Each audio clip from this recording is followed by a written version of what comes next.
Hola chicos, bienvenidos otra vez a talleresencasa.com. El día de hoy vamos a trabajar el periodo del intermedio tardío. Como saben, en las anteriores sesiones hemos hablado de todo lo que pertenecía al Perú antiguo. Esta es la última fase. Ahora, en este periodo vamos a trabajar dos culturas, la cultura Chimú y la cultura Chanca. Ambas se desarrollaron en territorios diferentes, así que comencemos con Chimú. Chimú apareció aproximadamente 1000 años después de Cristo y desapareció o se extinguió en 1400 años después de Cristo. Ocupó el valle de Chimor, que está en el departamento de La Libertad. También se sabe que ocupó el valle de Moche, Chicama y Virú. Ahora, se sabe que ellos desarrollaron algunas arquitecturas que han marcado su expansión o que han marcado su importancia. De hecho, su capital, Chanchan, es bastante conocida mundialmente por su arquitectura. Se extendieron de manera regional, no fueron una cultura muy grande. Llegaron por el norte hasta Tumbes y por el sur hasta Caraballo en Lima. ¿Quién estudió esta cultura? Lo estudió Federico Maxule en el año de 1902. Como sabes y ya has escuchado en las anteriores sesiones, Maxule ha descubierto bastantes culturas en el Perú, especialmente las que pertenecen al Perú antiguo. Ahora, los chimús tienen bastantes expresiones culturales que nosotros vamos a conocer. La primera es la arquitectura. Los chimús eran expertos en la arquitectura, pero sus construcciones eran de adobes. Como sabes, son reconocidas a nivel mundial las ciudades hechas de adobe. Son bastante grandes y tienen trabajos en alto y bajo relieve. La capital Chanchan, que está ubicado en La Libertad, es una de las más resaltantes de la arquitectura chimú. Ahora, también está la arquitectura en Pacasmayo o quizá la fortaleza de Paramonga. Esa la puedes ver en esta imagen. También hay algunos lugares conocidos como el Purgatorio y otros conocidos como Apuriec, que están ubicados en Lambayeque. Otra de las expresiones más conocidas de los chimús es la cerámica. De hecho, esta cerámica tiene bastante herencia de la cultura mochica. Se han heredado bastantes patrones culturales y también patrones de ejecución. Entonces, se sabe que la mochica era una cerámica escultórica, como ya lo habíamos dicho, también era realista, y en Chimú pasa exactamente lo mismo. La diferencia es que los chimús eligen que su cerámica sea monócroma, o sea, que solo tengan un color. A veces, para los que ya hemos podido visitar museos, sabemos que los chimús tenían una cerámica pintada en negro, que era su color predominante. Ahora, es también sabido que los chimús utilizaron moldes para realizar su cerámica. ¿Eso qué quiere decir? Que modelaban una cerámica de base, luego sacaban moldes y producían en masa réplicas de esa primera elaboración. La tercera expresión cultural de los chimús es la metalurgia. Son bastante conocidos por su metalurgia, de hecho es una de las más finas. Los chimús eran los mejores joyeros del Perú antiguo y también los primeros en resaltar en esta materia.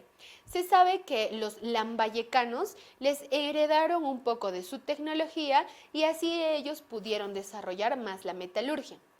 También se sabe que ellos podían fusionar o alear metales. Trabajaban en oro, en plata, tenían el estaño.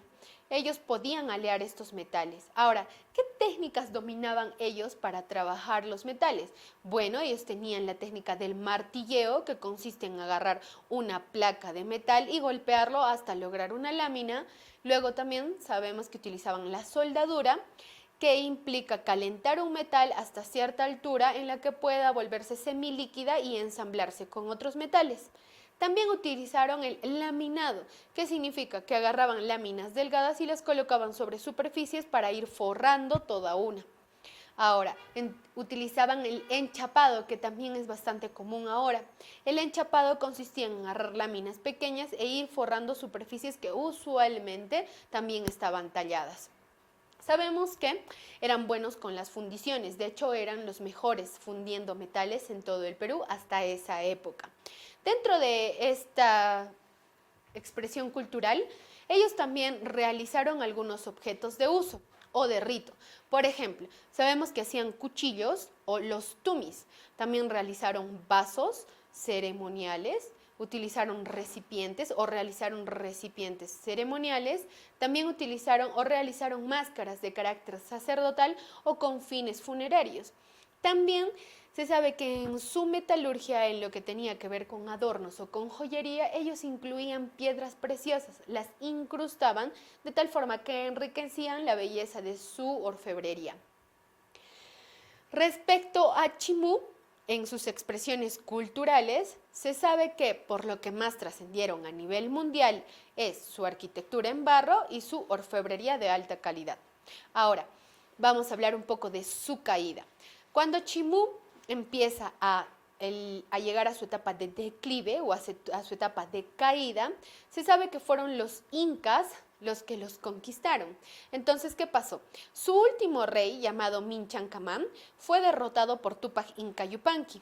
Entonces, los chimús se vieron sin gobernante y por lo tanto también su poder militarizado había caído. Los incas no los destruyen ni tampoco los desaparecen, sino los unen a su territorio y obligan a Minchancamán a venir a Cusco para ser parte de los gobernadores regionales o de la élite regional. Es así que Chimú se enlaza al nuevo territorio incaico. Ahora, ¿cómo se sabe que los chimús ya formaron parte? Porque ellos pudieron simplemente no querer ser parte de los incas, pero los incas los forzaron a tributar. Empezaron a tributar y a producir para el Estado inca y aparte empezaron a asimilar costumbres incas, por ejemplo, cerámica y textilería, que son su marca a través de todo el territorio. Ahora, Chimú era tan importante por su calidad en la orfebrería que se volvió la ciudad más importante de todo el Chinchay-Suyo. Como saben, el Tahuantinsuyo estaba dividido en 4 partes: el Chinchay-Suyo, el Conti-Suyo, el Anti-Suyo y el Collasuyo. Pues Chimú se vuelve la más importante del Chinchay-Suyo. Ahora vamos a conocer un poco de la cultura chanca. Ellos se desarrollaron 1100 años después de Cristo hasta 1400 años después de Cristo. Sí, fueron paralelos a los chimús. González Carré fue el primero en estudiarlo y el que determinó más o menos la ubicación de los chancas. Su ubicación es que se desarrollaron en Huancavelica y también ocuparon parte de Ayacucho, Apurímac, hasta el río Pampa. Ahora, los chancas fueron también el resumen de unas culturas que ya habían existido en esos lugares, o sea, que heredaron la cultura. ¿Quiénes eran esos? Pues eran los usovilcas o los ancovilcas, que fueron caídos del Imperio Huari. Cuando el Imperio Huari cae, sus ciudades quedan vacías, se abandonan, los territorios se quedan solos porque la gente empieza o entrar a la guerra para la caída final de Huari o simplemente emigraron a lugares más productivos. Entonces, en vista de que sus fortalezas se quedan vacías, los chancas empiezan a ocuparlos y ahí es donde ellos empiezan a crear un nuevo estado y resulta ser un estado militarizado. Los chancas se vuelven en un estado militarizado. Ahora, en su organización social, los chancas tenían estratos sociales bastante básicos, pero naturalmente también tenían su clase de élite. Por ejemplo, en este caso, los primeros eran los guerreros, los segundos eran los agricultores, luego estaban los pastores y finalmente los artesanos. ¿Por qué este orden? Los guerreros eran la clase que dominaba en el sector chanca, a todo el pueblo. Luego estaban los agricultores. ¿Por qué estos eran tan importantes y estaban en el segundo nivel? Porque los chancas eran una cultura agropecuaria. Entonces ellos tenían mayor valor porque hacían que el fluido económico continuara dentro de su territorio. Luego están los pastores. Los pastores se dedicaban a la ganadería en sí y también aportaban al sistema económico. Y finalmente estaban los artesanos. Ellos aportaban en artes, pero sin embargo, en cierto punto fue desmerecido por los chancas, ya que no desarrollaron talentosamente todas sus expresiones culturales como en las anteriores. Ahora, dentro de la organización económica, sabemos que los chancas realizaban actividades agropecuarias, como ya te lo había mencionado. Eran especialistas en la agricultura y en la ganadería, pero también se sabe que desarrollaron bastante el tema de cultivo de plantas. Desarrollaron un sistema de cuidado para las plantas y aparte en la crianza de animales se especializaron en la fibra textil y en la producción de cueros. Ahora, en sus manifestaciones culturales y artísticas, vamos a hablar de dos aspectos. La primera es de la cerámica. En la cerámica existen varias características que los chimús han desarrollado, pero que no eran muy enriquecedoras. Por ejemplo, se sabe que la cerámica de los chancas era simple y era áspera. Entonces no tenía mucho trabajo ni tampoco estaba siendo muy elaborada. Ahora, su decoración era en relieve. ¿Qué significa? Que uno podía elaborar un vaso y luego agarraba un pequeño fragmento que lo iba adosando. Y ese era el tipo de decoración. También utilizaban algunas formas circulares. Podían agarrar un borde circular e irlo calcando en la superficie de la cerámica y lo iban adornando.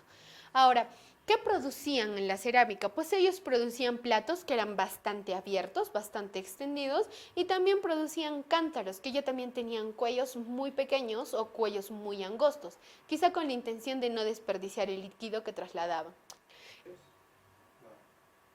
Ahora, también la segunda expresión cultural de la que vamos a hablar es de la arquitectura. Bueno, dentro de la arquitectura más destacada de los chancas está Sondor en Caramba. Bueno, ellos eran centros metalúrgicos donde se producía el metal que quizá tenía fines rituales o fines funerarios. Otro de los lugares más trascendentales de la arquitectura es el Intihuatana, que está ubicado en Andahuaylas. Bueno, este es el resumen de la cultura chanca y con ello hemos terminado el periodo del intermedio tardío. Recuerda que estas sesiones hemos trabajado todo lo que tiene que ver con el Perú antiguo. Ahora, no te olvides cuáles son las características de los periodos que hemos trabajado. Por ejemplo, los horizontes son periodos en los que las culturas son bastante grandes y los intermedios solo en los locales, son pequeños. También recuerda que los horizontes tienen una estructura social política más grande y los intermedios están fraccionados o son producto de la caída de los horizontes. Recuerda que hemos estudiado 8 culturas y que puedes repasar revisando las sesiones anteriores. En la siguiente sesión vamos a trabajar un poco más sobre los orígenes de Cusco, así que no te olvides de la siguiente sesión. Esto han sido Talleres en Casa y nos vemos.